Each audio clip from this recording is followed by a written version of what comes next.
இந்த வாரம் வர சனிக்கிழமை ஏப்ரல் 11 அன்னைக்கு 2 இன்ட்ரெஸ்டிங்கான வெபினார்ஸ் உங்களுக்காக காத்துட்டு இருக்கு. காலையில 11 மணிக்கு த ஹச்ன investor behaviour that cost the most and it's not what you think. அது தொடர்ந்து 12 மணிக்கு the number 1 investor behaviour that destroys wealth and almost everyone does it. இந்த 2 வெபினாருக்கான லிங்க்குமே டிஸ்கிரிப்ஷன்ல கொடுத்துருக்காங்க.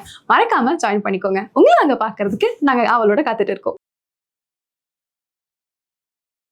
கடந்த 5 ஆண்டுகள் இந்தியாவில் ரொம்ப பாப்புலராக பேசப்பட்ட ஒரு விஷயம் என்னன்னாக்கா, நிஃப்டியில இன்வெஸ்ட் பண்ணா போதும், நாம போதுமான அளவு பணம் சம்பாதிச்சிட முடியும். இதுதான் கடந்த 5 ஆண்டுகள்ல இந்தியாவில் அதிகமாக பாப்புலரைஸ் பண்ண ஒரு விஷயம். ஒரு விஷயத்த இந்த நேரத்துல நம்ம நினைவு கொள்ளணும். ஏற்கனவே உங்களுடைய பிஎஃப் பணத்துல, அதாவது இபிஎஃப் என்று சொல்லக்கூடிய எம்ப்ளாயி ப்ராவிடன்ட் ஃபண்ட்ல ஒரு கணிசமான பகுதி நிஃப்டியில இன்வெஸ்ட் ஆகுது. ஸோ நீங்க ஆர்கனைஸ்டு ஜாப்ல இருந்து பிஎஃப் பெறக்கூடிய நபராக இருந்தா உங்க பிஎஃப் பணத்துல இன்னைக்கு கணிசமான பகுதி நிஃப்டியில ஏற்கனவே இன்வெஸ்ட் பண்ணப்பட்டிருக்கு. ஸோ ஆல்ரெடி நிஃப்டிக்கான எக்ஸ்போஷர் எல்லா ஆர்கனைஸ்ட் ஜாப்ல இருக்கக்கூடிய நபர்களுக்கும் இருக்கு. இதுக்கு மேல நீங்களாகவே செய்யக்கூடிய முதலீடுகளையும் அந்த நிஃப்டியிலேயே இன்வெஸ்ட் பண்ணா போதும் அப்படின்ற பரப்புரை தொடர்ந்து செய்யப்பட்டிருக்கு. பட் இது செய்யப்பட்ட காலகட்டத்துல நிஃப்டிக்கு பெரிய சோதனை காலம் வரவில்லை. ஒரு பாட்டம் கோவிடின் தாக்கத்தில் உருவான பிறகு இந்த 5 ஆண்டுகளுக்கு இந்த பரப்புரை ரொம்பவே சக்சஸ்ஃபுல்லா இருந்ததுன்றத நம்ம புரிஞ்சுக்கிறோம். ஸோ ஒரு பாட்டம்ல இருந்து ஒரு டாப் வரைக்கும் ஒரு பரப்புரையை பண்ணும்போது நாம எடுக்கக்கூடிய அந்த டேட்டாவுக்கான 2 மைல் கட்டம் நமக்கு ஒருபட்சமான ஒரு முடிவை தரும் என்பதை பலரும் இந்த விஷயத்தில் கவனிக்க தவறிவிட்டனர். ஸோ பரப்புரை செய்பவர்களுக்கு இந்த விஷயம் ரொம்ப ஈஸியா இருந்தது, மற்றவங்கள்ட்ட கொண்டு போய் ரீச் பண்றது. இதுல இன்னொரு விஷயம் முக்கியமான அம்சமாக இந்த பரப்புரையில் அமைந்தது என்னன்னாக்கா, நிஃப்டியில இன்வெஸ்ட் பண்ணாக்கா நமக்கு காஸ்ட் ரொம்ப கம்மி, 0.25% நம்ம பணத்தை இன்வெஸ்ட் பண்ணிடலாம். மற்ற முதலீடுகள்ல காஸ்ட் 1%ல இருந்து 2% வரைக்கும் அதிகமா இருக்கும். அதனால அதெல்லாம் பண்ணாதீங்க, அதெல்லாம் தவறான முதலீடுகள், நிஃப்டியே எல்லாத்தையும் செஞ்சிடும். இது 2வது. 3வது ஆர்குமெண்ட் என்னன்னு பாத்தீங்கன்னாக்கா, பாருங்க இவங்கெல்லாம் நிஃப்டியை பீட் பண்ணவே இல்லை, இவங்கெல்லாம் மோசமான மேனேஜர்ஸ் அப்படிங்கிறது. ஒரு போர்ட்போலியோ பார்க்கும்போது அந்த போர்ட்போலியோ நிஃப்டியை பீட் பண்ணுதா இல்லையா அப்படிங்கிறது அந்த போர்ட்போலியோவை ஓன் பண்ணக்கூடிய நபர் என்னென்ன செய்கிறார் அப்படிங்கிறத பொறுத்து. நான் ஒரு மியூச்சுவல் ஃபண்ட்ல இன்வெஸ்ட் பண்றேன்னு வச்சுக்கோங்க, என்னை தவிர அந்த மியூச்சுவல் ஃபண்ட் ஸ்கீம்ல லட்சக்கணக்கான பேர் இன்வெஸ்ட் பண்ணிட்டு இருக்கலாம். பட் நான் இன்வெஸ்ட் பண்ணக்கூடிய முறையில, நான் தேர்வு செய்து இன்வெஸ்ட் பண்ணக்கூடிய அந்த ஃபண்ட்ல, நான் சூஸ் பண்ணி இன்வெஸ்ட் பண்ணக்கூடிய நேரங்கள்ல நான் அளவிட்டு போடக்கூடிய பணத்துல வரக்கூடிய ரிசல்ட் மற்றவர்களுக்கு வரக்கூடிய ரிசல்ட்ல இருந்து மாறுபடலாம். பட் ஒட்டுமொத்த ரிசல்ட் பார்க்கும்போது அந்த ஃபண்ட் எல்லாருக்கும் அதே ரிட்டர்னை கொடுத்துருக்கான இல்லாம இருக்கலாம். பட் என்னுடைய போர்ட்போலியோல அந்த ஃபண்ட் ஒரு நல்ல ரிட்டர்ன் கொடுத்துருக்க முடியும். இதுதான் அனுபவம். ஆனால் இதை கடந்து சராசரி நபர் செய்த விஷயத்தை எடுத்துக்கொண்டு முதலீட்டாளர்கள் சரியா இன்வெஸ்ட் பண்ணலனாக்கா, ஒரு ஃபண்ட்ல கீழே இருக்கும்போது இன்வெஸ்ட் பண்ணல, அந்த ஃபண்ட்னால தன்னை ஒழுங்கா மார்க்கெட் பண்ண முடியல, இப்படிப்பட்ட ஃபேக்டர்ஸ் எல்லாத்தையும் ஒதுக்கிட்டு வெறும் நம்பர்ஸை கம்பேர் பண்ணி, அதுவும் நிஃப்டி ஒரு பாட்டம்ல இருந்து ஒரு டாப்புக்கு போன காலகட்டத்துல அந்த நம்பர்ஸை நிஃப்டிக்கு சாதகமா பயன்படுத்தி கொண்டு இந்த பரப்புரை செய்யப்பட்டது. பட் 3 மாதத்துல இந்த பரப்புரை சுக்கு நூறாக உடைத்து விட்டது. இது நடக்கும் என்பது எல்லோருக்குமே தெரிந்த ஒரு விஷயம். ஆனால் யாரும் இதை இப்போது எதிர்பார்க்கவில்லை. என்ன அப்படி நடந்து போச்சு அப்படின்னு கேக்குறீங்களா? வாங்க சொல்றேன். இந்த காலாண்டுல மட்டும் நிஃப்டி 14% இழந்திருக்கு. இந்த 3 மாதங்கள்ல நிஃப்டி இழந்த தொகை அப்படின்னு பாத்தீங்கன்னாக்கா, அதன் தாக்கம் எப்படி முந்தைய ஆண்டுகள் மீது விழுந்திருக்கு அப்படின்னு பார்ப்போம். 2 year return -2%, 3 year average return வெறும் 2%, 4 year return 6%, 5 year return 6%, 6 year return 9%. So நீங்க கோவிடுக்கு முன்னாடி இன்வெஸ்ட் பண்ணியிருந்தா கூட உங்க ரிட்டர்ன் நல்லா இருக்காது. 7 இயர் ரிட்டர்ன் 10%, ஸோ 2019 நீங்க இன்வெஸ்ட் பண்ணிட்டீங்கன்னா அப்போ கூட இன்னை வரைக்கும் உங்களுக்கு கிடைச்சிருக்கக்கூடிய ரிட்டர்ன் வெறும் 10%. இதுதான் 6 year return of the Nifty. ஒரு கம்பேரிசனுக்கு சொல்றேன். எங்களை போன்றவர்கள் ஆக்டிவ் மேனேஜர்ஸா 6 இயர் ரிட்டர்ன் எவ்வளவு எடுத்துக்கணும்னு பாத்தீங்கன்னா 70% இருக்கும் எங்களுடைய ப்ராடக்ட்ஸ்ல எங்களுடைய கஸ்டமர்ஸ். ஸோ பல நேரங்கள்ல சொல்லப்பட்ட அந்த வாதம் என்னன்னா, குறிப்பா இன்ஃப்ளூயன்சர்ஸ் சொன்ன வாதம் என்னன்னா, நிஃப்டியில போட்டாலே நீங்க இன்ஃபிளேஷனை ஈஸியா பீட் பண்ணிடுவீங்க அப்படிங்கிறது. இப்ப நீங்க பாருங்க, 5 ஆண்டுகளுக்கு இந்த கணக்கு எடுத்து பார்க்கும்போது நீங்க இன்ஃபிளேஷனை 1% பீட் பண்ணிருப்பீங்க. ஜஸ்ட் 1%. இது பத்துமா? இதுதான் ஃபர்ஸ்ட் கொஸ்டின். ஒருவேளை நிஃப்டி ரிவைவ் ஆகிறதுக்கு இன்னும் ஒரு 2 வருஷம் 3 வருஷம் ஆகுதுன்னு வச்சுக்கோங்க. அப்படி ஆகாது. பட் தியரிட்டிக்கலா டைம் ஆச்சுனாக்கா இந்த நம்பர் இன்னும் மோசமாகிட்டே போகும். அப்ப அந்த ஒரு காலச்சூழல்ல இன்ஃபிளேஷனை கணிசமா பீட் பண்ணி நமக்கு தேவையான ரிட்டர்னை ஒரு நபர் எடுக்கணும்னாக்கா அதற்கு தனி உழைப்பு தேவை, தனி முதலீட்டு பார்வைகள் தேவை, தனித்துவமான போர்ட்போலியோ தேவை. சந்தையில் இருந்து ஒதுங்கி நின்று, மந்தையில் இருந்து தள்ளி நின்று ஜெயிப்பதற்கு வியூகங்கள் தேவை.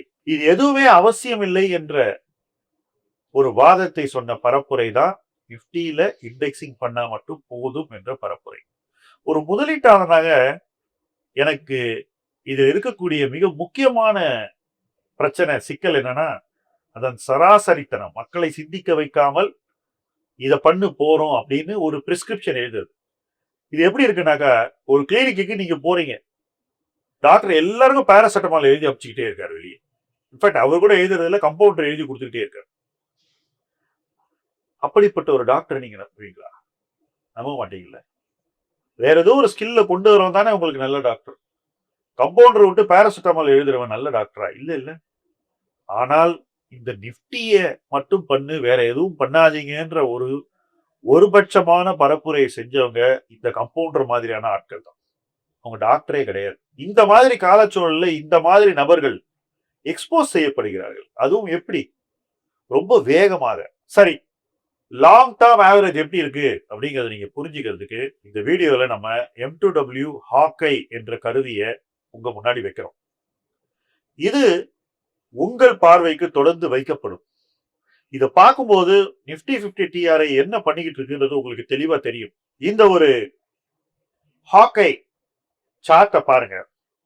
நான் சொன்ன டேட்டா எல்லாமே இருக்கும். ரொம்ப நாள் முன்னாடி ஒரு பேர் மார்க்கெட்ல இன்வெஸ்ட் பண்ணியிருந்தாதான் இன்னைக்கு 12-13% ரிட்டர்னே பண்ணிருக்க முடியும். பட் எவ்வளவு பேர் அந்த பேர் மார்க்கெட்ல இன்வெஸ்ட் பண்ணிருப்பாங்க பாருங்க. ரொம்ப குறைவான நபர்கள் தான். இதுதான் இண்டெக்ஸிங்ல உள்ள சிக்கல். இண்டெக்ஸிங்ல எல்லா நேரத்திலையும் அதிக ரிட்டர்ன் எடுக்க முடியும் என்று மக்கள் நம்பியது தவறு என்பதற்கு இந்த காலச்சூழல் மிக முக்கியமானது. ஒரு சின்ன உதாரணம் சொல்றேன். மைல்ஸ்டோன்ஸ் 12 இன்னைக்கு கிட்டத்தட்ட 9,000க்கு மேல முதலீட்டாளர்கள் இருக்காங்க. இந்த 9,000க்கு மேல உள்ள முதலீட்டாளர்கள் இந்த காலாண்டுல நிஃப்டியை விட கணிசமா குறைவா தான் எழுந்திருக்காங்கன்றதுதான் ஃபர்ஸ்ட் பாயிண்ட். நிச்சயமா அந்த முதலீட்டாளர்கள் தங்களுடைய அனுபவங்களை கமெண்ட் செக்ஷன்ல எழுதலாம். இது ஏன் நடந்ததுன்னாக்கா, நிஃப்டியில் பாதுகாப்பு இல்லை, அதை விட அதிக பாதுகாப்பு நம் முதலீட்டாளர்களுக்கு தேவை அப்படின்ற ஒரு கான்செப்டை நம்ம அந்த முதலீட்டாளர் வாழ்க்கைக்குள்ள கொண்டு வந்து ஆக்டிவ் இன்வெஸ்டிங் மூலமாக அவங்கள பாதுகாப்பான ஒரு இடத்துல தொடர்ந்து முதலீடு செய்ய வச்சிருக்கோம். இது ஒரு பொறுப்பு. இந்த பொறுப்பை நாம் துறக்க முடியாது. ஆனா நிஃப்டியில மட்டும் இன்வெஸ்ட் பண்ணுன்னு சொல்றவங்க எல்லா பொறுப்பையும் திறந்துருவாங்க. இதை பண்ணுங்க, இது போதும், வேற எதுவும் நீங்க செய்ய வேண்டாம். பட் இதன் விளைவுகளுக்கு அவங்க பொறுப்பு எடுத்துக்கவே மாட்டாங்க. ஏன்னா நான் ஒரு சாதாரண அட்வைஸ் தானே கொடுத்தேன், இதுல இருந்து பெரிய விஷயம் அப்படின்னு ஈஸியா அதை கடந்து போயிடுவாங்க. இப்படிப்பட்ட காலச்சூழல் தான் இந்த அட்வைஸினுடைய தரத்தையும் நம்பகத்தன்மையையும் நிலைநாட்டி இருக்க வேண்டும். ஆனால் இப்படிப்பட்ட காலச்சூழல் தான் இந்த தரமற்ற ஆலோசனைகளை எக்ஸ்போஸ் பண்ணிருக்குன்றதுதான் ஃபர்ஸ்ட் பாயிண்ட். சோ இது ஒரு பக்கம். சோ நிஃப்டி எப்படி இருக்குனாக்கா, அடுத்த இண்டெக்ஸை எடுத்து என்ன ஆகுது பார்ப்போம். அடுத்து நம்ம பார்க்க போற ஹாக்கை வியூ மிட் கேப் 150 அப்படிங்கிறதுனுடைய ஒரு வேண்டேஜ் பாயிண்ட். இந்த ஆண்டில் 13% எழுந்திருக்கு மிட் கேப் இது வரைக்கும். 2 இயர் ரிட்டர்ன் பாத்தீங்கன்னா -4%, நிப்டியோட அதிகமா இருந்திருக்கு. 3 இயர் ரிட்டர்ன் பாத்தீங்கன்னா வெறும் 4% தான். 4 year return 13%, 5 year return 11%, 6 and 7 year ரிட்டர்ன்ல தான் மிட் கேப் இண்டெக்ஸ் கொடுக்குது. 6 இயர்ல 16, 7th இயர்ல 17. நண்பர்களே, உங்களை எத்தனை பேர் 6 வருஷம் 7 வருஷமா மிட் கேப் இண்டெக்ஸ்ல இன்வெஸ்ட் பண்ணிட்டு இருக்கீங்க, அல்லது மிட் கேப்ன்ற அந்த டீம்ல இன்வெஸ்ட் பண்ணிட்டு இருக்கீங்க? முக்காவாசி பேர் இந்த 3 வருஷம் தானே இன்வெஸ்ட் பண்ணிருக்கீங்க. அப்ப இந்த 3 வருஷம் இன்வெஸ்ட் பண்ணதுக்கு நீங்க இன்ஃபிளேஷனை கூட பீட் பண்ணல அப்படிங்கிறது தான் இங்க முக்கியமான பாயிண்ட். அது மட்டும் இல்லைங்க, இன்னைக்கு இந்த கரெக்ஷன் வந்த பிறகு கூட மிட் கேப் வேல்யூவேஷன் அதிகமா இருக்குன்றது தான் 2வது பாயிண்ட். அப்போ இங்க இருந்து கூட மிட் கேப்ல மேலும் நிறுவன மதிப்பு குறைவதற்கான ஒரு அபாயம் இருக்கிறதுங்கிறது தான் 3வது பாயிண்ட். இதெல்லாம் இருக்கும்போது உங்களுக்கு ஹை ரிட்டர்ன் வேணுமா, நிப்டி மிட் கேப் இண்டெக்ஸ்ல கண்ட மூடிட்டு இன்வெஸ்ட் பண்ணுங்க, வேற எதையும் பண்ண வேண்டாம் அப்படின்ற ஆலோசனையின் தரம் என்னன்னு நிச்சயமா நீங்க யோசிக்கணும். இப்பதான் 3வது இண்டெக்ஸை பத்தி பேசுவோம். Nifty small cap 250 index. இதுல போட்டா போறோம், நமக்கு ஸ்மால் கேப்ல கிடைக்கக்கூடிய எல்லா ரிட்டர்னும் கிடைக்கும்னு சொல்லி பல பேரை கடந்த 3 ஆண்டுகளாக எஸ்ஐபி பண்ண வச்சிருக்காங்க, லம்சம் பண்ண வச்சிருக்காங்க, இண்டெக்ஸிங்ன்ற பேர்ல இதுல இன்வெஸ்ட் பண்ண வச்சிருக்காங்க. மிகவும் தரமற்ற ஒரு இண்டெக்ஸ். இதுல இருக்கக்கூடிய முக்காவாசி நிறுவனங்கள் முதலீட்டுக்கு தகுதியற்றவைன்னு நான் சொல்லுவேன். ரொம்ப குறைவான நிறுவனங்கள் தான் முதலீட்டுக்கு தகுதியானவை. இந்த இண்டெக்ஸ் இந்த வருஷம் மட்டும் 3 மாதங்கள் சில நாட்கள்ல 14% லாஸ். 2 இயர் ஆவரேஜ் பாத்தீங்கன்னா 10% லாஸ். 3 இயர் ஆவரேஜ் ரிட்டர்ன் என்னன்னு கெஸ் பண்ணுங்க. Correct, 0. 4 year average 11%, 5 year average 8%, 6 and 7 year போனாதான் ரிட்டர்ன் நல்லா வருது. சோ மிட் கேப் மாதிரியே இதுலயும் 6 year average return 15, 7 year average return 17%. இதுல இன்வெஸ்ட் பண்ண 99 விழுக்காடு நபர்கள் கடந்த 3 ஆண்டுகள்ல இன்வெஸ்ட் பண்ணவங்க தான். 6 இயருக்கு இந்த இண்டெக்ஸ்ல இன்வெஸ்ட் பண்ணவங்க யாருமே கிடையாது. இன்ஃபேக்ட் ஸ்மால் கேப்ல 6 இயர் இன்வெஸ்ட் பண்ணவங்களே கிடையாது. 3-4 வருஷம் இன்வெஸ்ட் பண்ணவங்க தான். அடுத்த 2 வருஷங்கள் எப்படி இருக்கும்ன்ற ஒரு அச்சம் இன்னைக்கு இந்த இண்டெக்ஸ்ல இன்வெஸ்ட் பண்ணவங்களுக்கு நிச்சயமாக இருக்கும். இந்த இண்டெக்ஸோட கம்பேர் பண்ணக்கூடிய ப்ராடக்ட்ல இன்வெஸ்ட் பண்ணவங்களுக்கும் நிச்சயமா இந்த அச்சம் இருக்கும். பட் இதுல பண்ணா போறோம்னு ஓவர் சிம்பிளிஃபை பண்ணவங்களை பத்தி நீங்க என்ன நினைக்கிறீங்க? தாராளமா நீங்க கமெண்ட் செக்ஷன்ல உங்களுடைய கருத்துக்களை எழுதணும். ஏன்னா ஒரு சமுதாயத்துக்கு நம்ம ஒரு விஷயத்தை சொல்லும் போது அதற்கு பொறுப்பெடுத்துக் கொள்ள வேண்டும். இதுதான் இவ்வளவுதான் ஈஸி, இதை பண்ணா போதும் அப்படின்னு சொல்லி பொறுப்பை துறந்து தவறான ஆலோசனை வழங்குவது எந்த வகையில் சரி? இதுதான் நான் உங்க முன்னாடி வைக்கிற கேள்வி. இதை வாங்கினா போறோம்னு சொன்னவன் தன் ஆலோசனைக்கு பொறுப்பெடுத்துக் கொள்ளவே இல்லை என்பதுதான் அப்பட்டமான உண்மை. இதை சார்ந்த ஃபண்ட்ஸை வாங்கணும்னு சொன்னவன், அதாவது இதோட கம்பேர் பண்ணக்கூடிய ஃபண்ட்ஸ், பெஞ்ச் மார்க் பண்ணக்கூடிய ஃபண்ட்ஸை வாங்க சொன்னவங்களும் கிட்டத்தட்ட அதே இடத்துல தான் இன்னைக்கு நிக்கிறாங்க. அடுத்து நிப்டியை இயக்கக்கூடிய ஒரு இண்டெக்ஸ் இது. நிப்டியின் ரிட்டர்னை டிசைட் பண்ணக்கூடிய ஒரு இண்டெக்ஸ், அதுதான் Nifty bank index R bank Nifty என்று சொல்லக்கூடியது. இந்த இண்டெக்ஸ்ல இந்த வருஷம் இது வரைக்கும் -16%, 2 year return -1%, 3 year return +1%, 4 year return 4%, 5 year return 7%, 6 year return 8%. 3-4 ஆண்டுகளாக நிப்டியை வளர விடாமல் செய்தது இந்த பேங்க் நிப்டி தான் அப்படின்னு நிச்சயமா சொல்லலாம். அது மட்டும் இல்லைங்க, மறுபடியும் நிப்டி இங்க மீண்டு வரணும்னா இந்த பேங்க் நிப்டி பர்ஃபார்ம் பண்ணாதான் நிப்டி மேல போகும். இதுதான் இதுல மிக முக்கிய அபாயம். சப்போஸ் பேங்க் வேல்யூவேஷன் இந்தியால இதே மாதிரி ஓரிரு ஆண்டுகளுக்கு தொடர்ந்துச்சுனாக்கா நிப்டி லாங் டேர்ம் பர்ஃபார்மன்ஸே மிகவும் சராசரியாக மிகவும் மோசமானதாக அமைந்துவிடும். பட் இத்தனைக்கும் பேங்க்ஸினுடைய ஃபண்டமெண்டல்ஸ் இன்னைக்கு மோசமா இருக்கு அப்படின்னு கேட்டீங்கன்னா நிச்சயமா கிடையாது.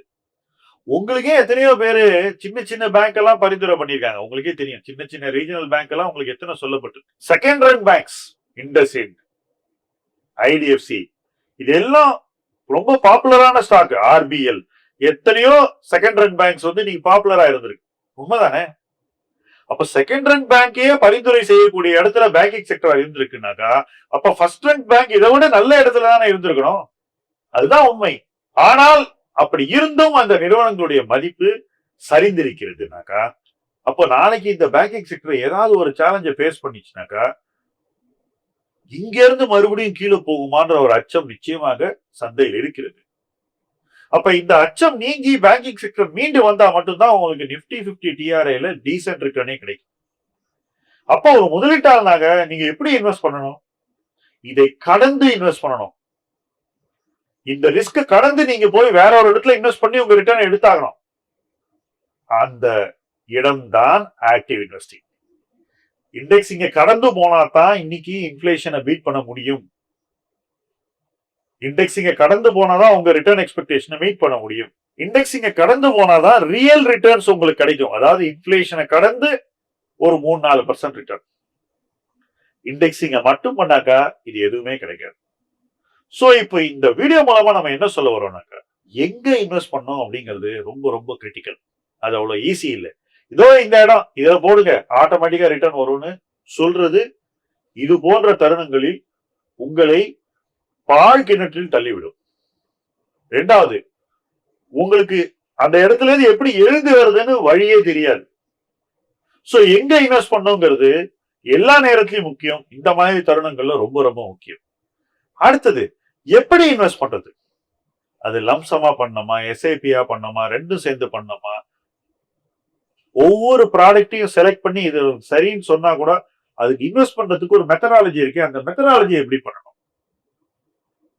சோ அது ரெண்டாவது. மூன்றாவது, எவ்வளவு பணத்தை ஒவ்வொரு ப்ராடக்ட்லயும் இன்வெஸ்ட் பண்ணுங்கிற அந்த அலோகேஷன், ஃபண்ட் அலோகேஷன் எப்படி பண்றது? அது மூன்றாவது. நான்காவது, எத்தனை காலத்திற்கு முதலீடு செய்ய வேண்டும் என்ற மிக முக்கியமான ஒரு